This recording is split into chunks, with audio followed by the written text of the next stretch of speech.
What a beautiful day. Great to be with you. Thanks so much. Please have a seat. We're back at the American Legion here with Team Rubicon staging area. We've been here a number of times since the storm hit, and they've been a great partner to work with and to help folks recover. And so today's announcement will really, I think, supercharge those efforts with not only Rubicon but other organizations. We're joined by our First Lady, Casey DeSantis. I want to thank her for everything she's done. We also have Kevin Guthrie, Florida Division of Emergency Management Director. We have Dr. Jerry Hage and his wife Christy. He's the president and CEO of One More Child. We also have Wendy Ford, president and CEO of the Council on Hospital County.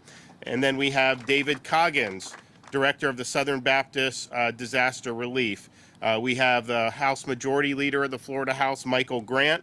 We have Senator John Martin, Representative James Buchanan, and then, of course, as you see, a lot of volunteers from Team Rubicon. There's been a lot of effort that's gone into the recovery, and Catherine will probably talk a little bit more about that. But more recently, what we've done is launch a first-of-its-kind state-led housing initiative to provide travel trailers and recreational vehicles to impacted Floridians who may not be eligible for FEMA's direct housing program.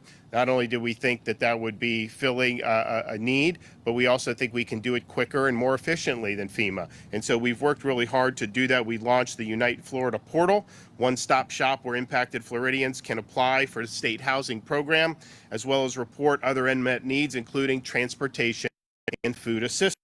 In the 2 weeks since we launched the portal, more than 2,000 people have applied, including 1,500 housing applicants. Unfortunately, we got word last week from that FEMA had denied our request for funding our state-led housing initiative, citing their, quote, limited authority. But we're not just going to sit there and take no for an answer, and so we're going to figure out what we can do. So that's what we're doing today. We want to cut through bureaucracy. We want to bring relief to impacted Floridians, regardless of whether FEMA wants to be a part of that. So today I'm announcing Florida will be providing up to $25 million through state funds to purchase building materials and provide those materials to verified nonprofit organizations to restore damaged homes to livable conditions back into their own homes.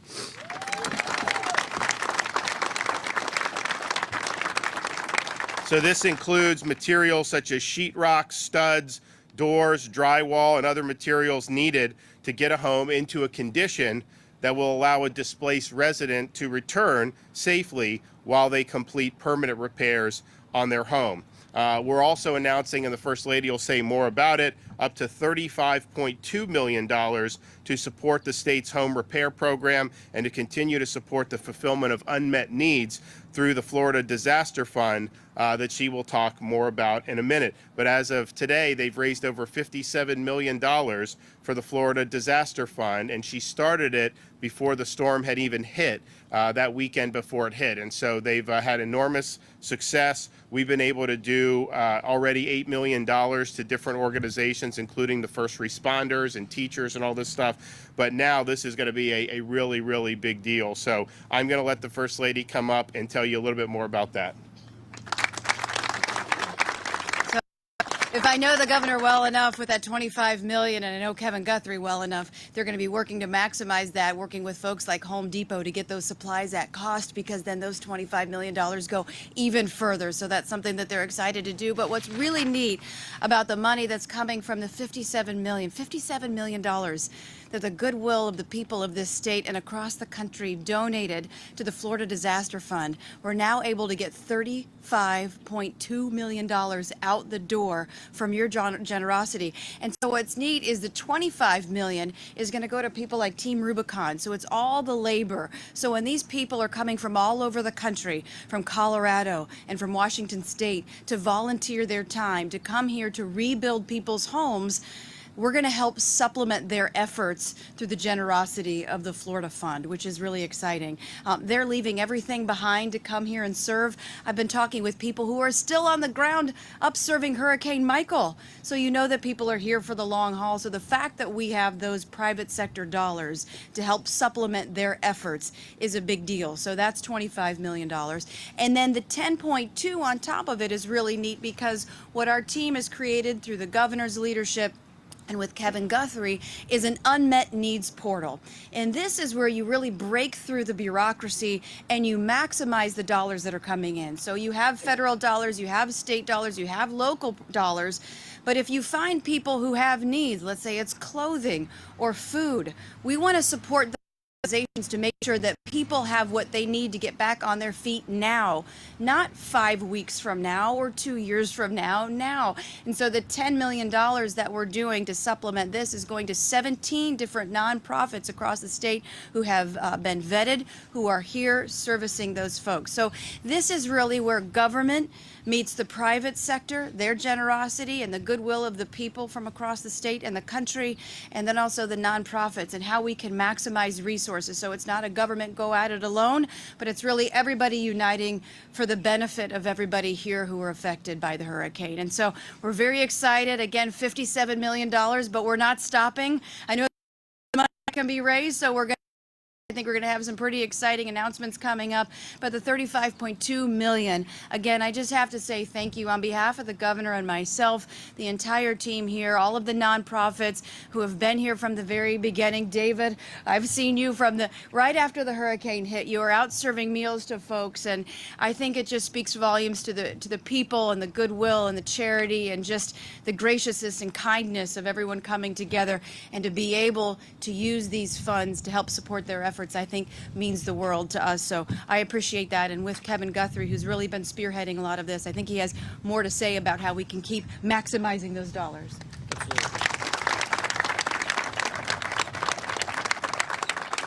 Thank you, Governor and First Lady, for your leadership support. Again, I could not do my job if I didn't have the support of the men and women standing behind me, and also the men and women that are standing flanking me.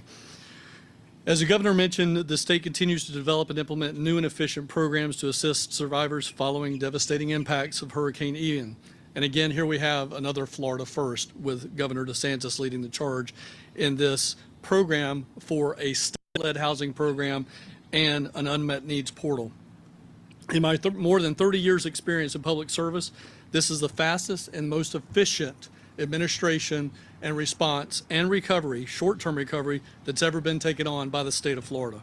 A couple of weeks ago, the state launched a temporary sheltering program that the First Lady just talked about to provide households with travel trailers and recreational vehicles for up to 6 months. And again, that's very, very important. This is a temporary sheltering program for up to 6 months while people repair their homes.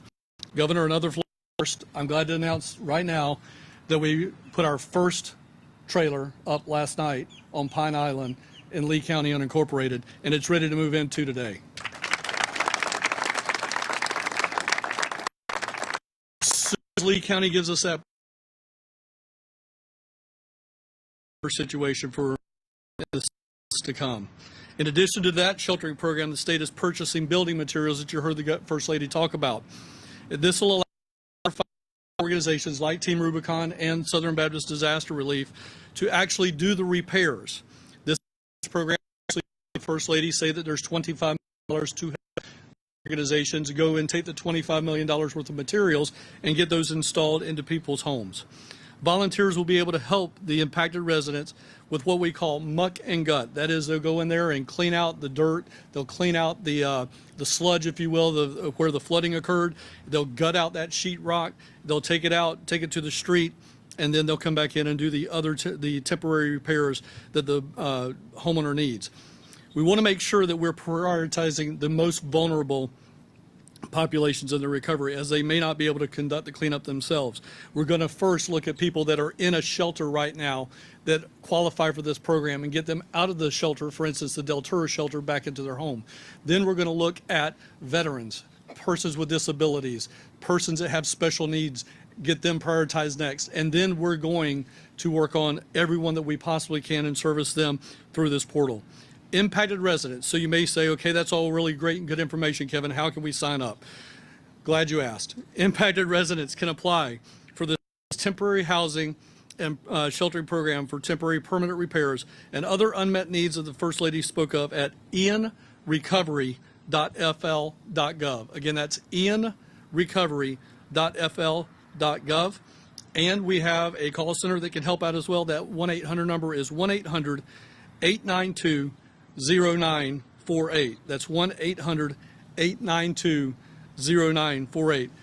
It's day number 70 for me down here in the Southwest Florida area. And as the governor is here with me as well, we remain committed and we will be here with you until the very end. Thank you so much. I just want to say, really, on behalf of our entire family, the state of Florida, thank you for the generosity. I mean, honestly, it has been really something to come back here. I know the governor has a second residence here. He's back here every day, and it's been a little while since I've been back. But driving through, you can already see the structures being rebuilt. You can see life getting back to normal. I know to be a lot of work to be done going forward, but for me to see the resilience of this community and to see the hope and to see all of the goodwill of the people from across the country and the state coming together to help good folks in need is just really special, especially on the upcoming holidays. And so God bless you and thank you for everything that you guys have done to support. Yeah.